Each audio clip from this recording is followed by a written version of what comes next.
Indigenous monarch, King HLALELE. I'm the king of Bataung Royal Kingdom, Southern Africa. The fact of the matter that we are today is about the burial of Zambian president that has passed away already.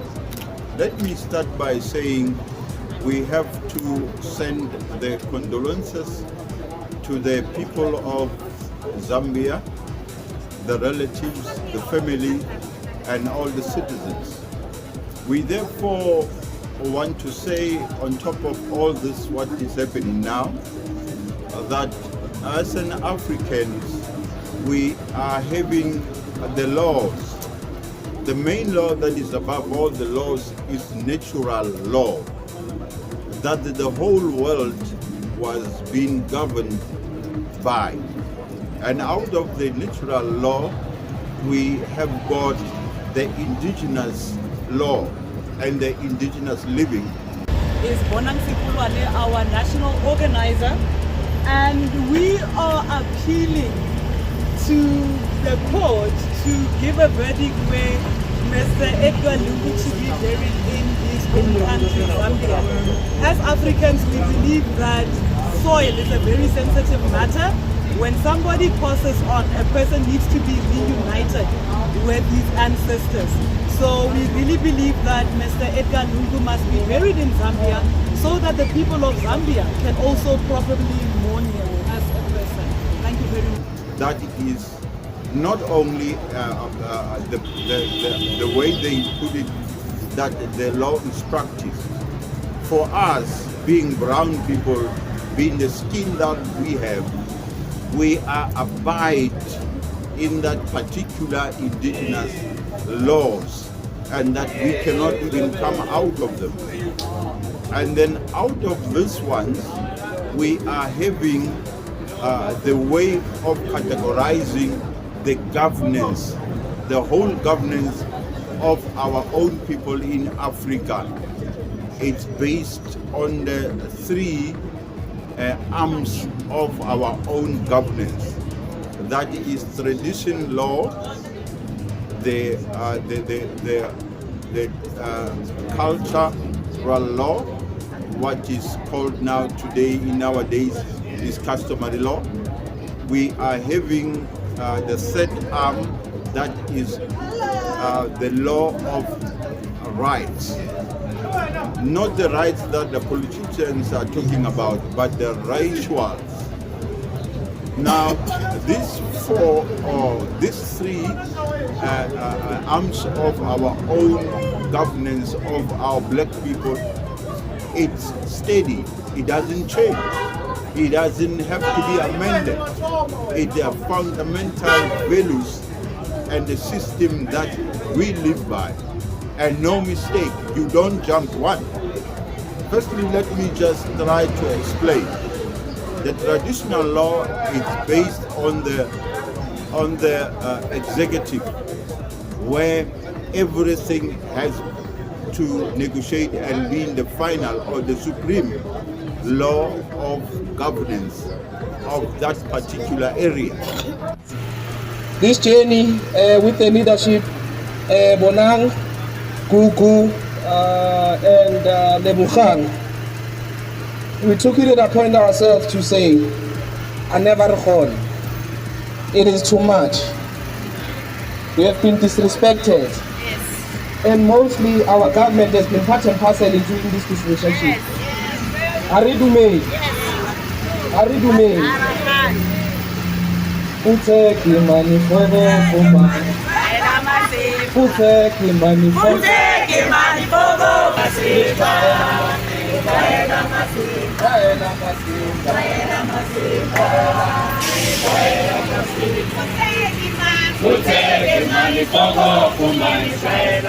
And second to that is cultural, or that is used to be nowadays called customary law.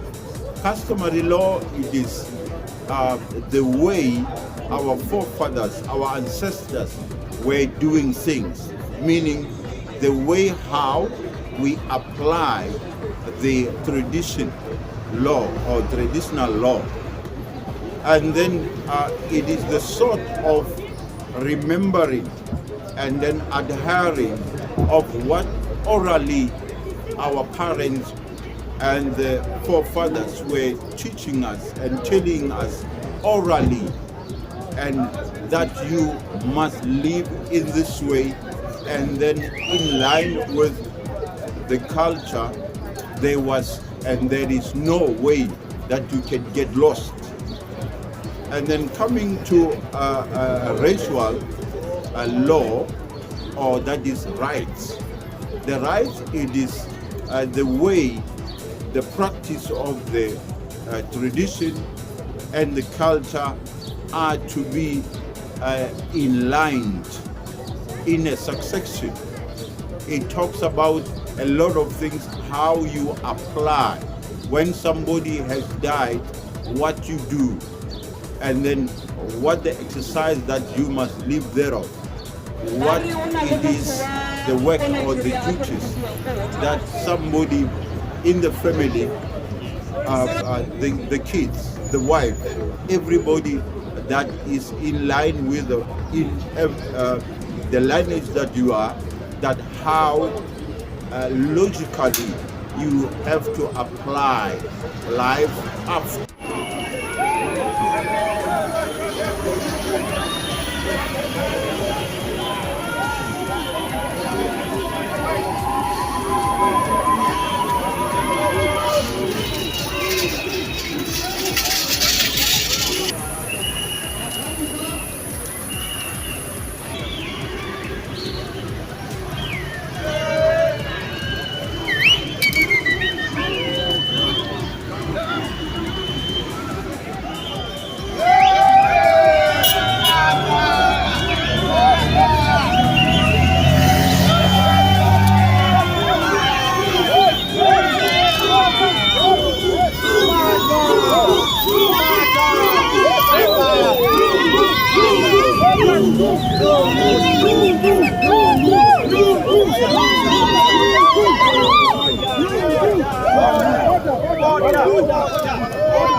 Therefore, as I said, and trying to elaborate and then to make people aware of that we were having full governance as it should, but it has been shaded off by the politics.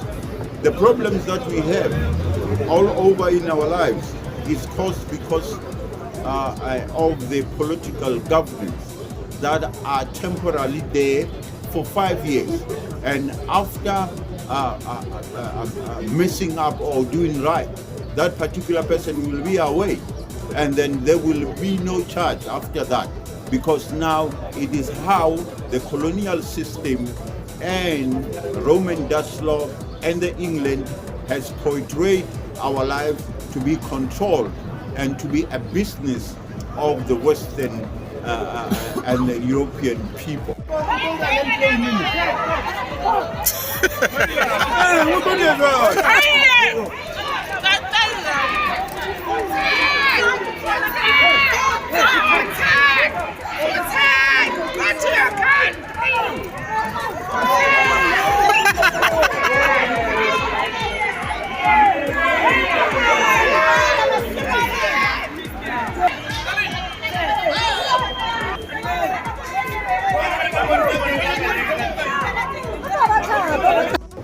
Now, to this case that we are in now for a burial, it is no doubt we don't ask, we don't have even to go to court.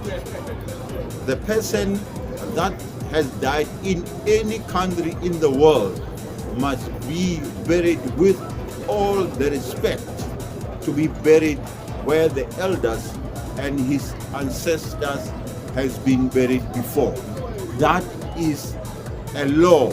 That is how ritual has to be practiced. They should be practiced right where the older bones have been buried.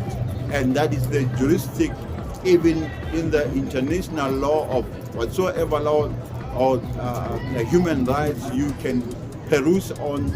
It says the jurisdiction of every person, it is where the person belongs. And that is the right jurisdiction where you have gone from, the land that you are in. Thereof, I'm saying, let the President Lungu be buried where his ancestors are. I thank you.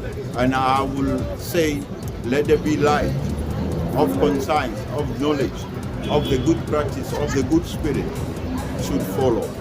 Thank you. Thank you.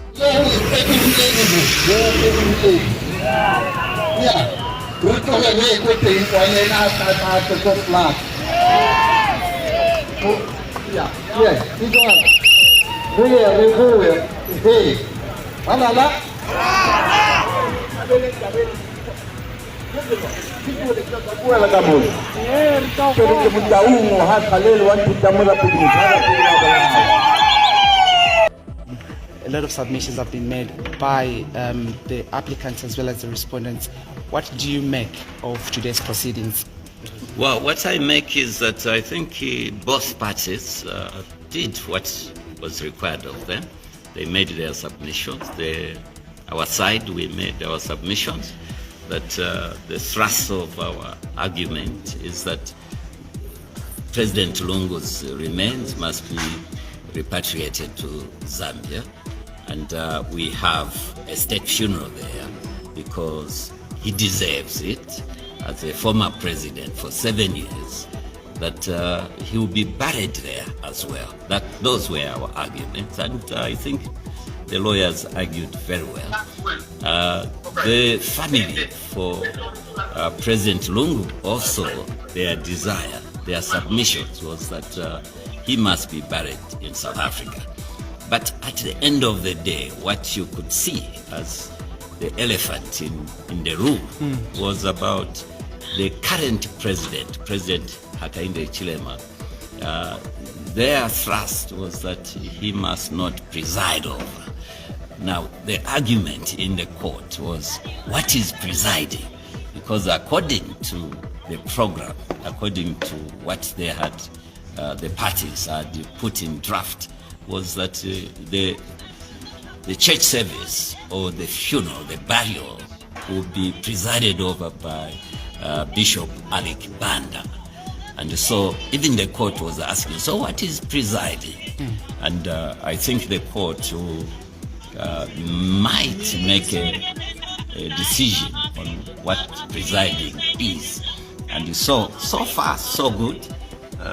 The parties have made their arguments, and the court has reserved judgment to either tomorrow but the court was emphatic that on or before Friday, judgment should be ready. So we are happy with the proceedings, and I'm also happy with the conduct of the parties. There were many people, yes, who came just to listen to the case. But it's a good case also for the kind of our jurisprudence in Southern Africa and Africa as a whole, maybe, and internationally in the whole world. That after this, maybe countries should start considering legislating on what happens when a president dies. For us as Zambia, we have the law. People are asking, is there a piece of legislation that describes or provides for how a former president can be dealt with when they die? For Zambia, yes, we have the Kaunda case. That's law. People think law is only pieces of legislation. Precedents are also law. So in Zambia, we have the law that says public interests overrides the private interests of the family.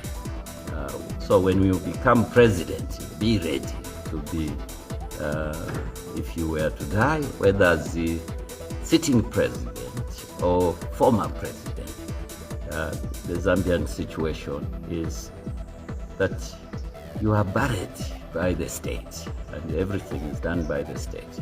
But why we are here is because our former president died while he was here being given medical attention. He died in South Africa. So the challenge has been, do we take him to Zambia?